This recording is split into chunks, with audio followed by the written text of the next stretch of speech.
Kebakaran rumah ini di Desa Banua, Adolang, Kecamatan Lambang, Kabupaten Majene, Sulawesi Barat.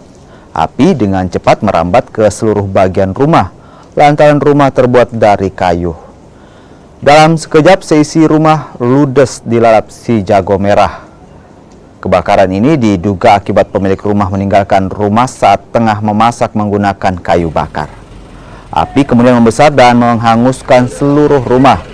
Kebakaran ini membuat pemilik rumah mengalami kerugian hingga ratusan juta rupiah. Saya artinya memasak. Kalau saya memasak, ia turun menuci. Ini yang punya, Pak? Ini sedangkan sama. Oh iya. Terus Ya begitu kejadiannya. api mulai dari mana, Pak? Dari dapur. Memang berlangsung cepat ini, Pak. Iya, Kencang angin, Pak. ya pada saat saya naik di rumah masih dindingnya itu terbakar, jadi itu sudah bisa itu padam ke itu yang di atasnya di dinding. Jadi begitu datang angin kencang langsung merembet ke atas. Jadi itu saya turun nih, tidak sanggup di atas. Apa saja yang bisa diselamatkan, Pak? Lukas ya? Lukas saja dengan televisi.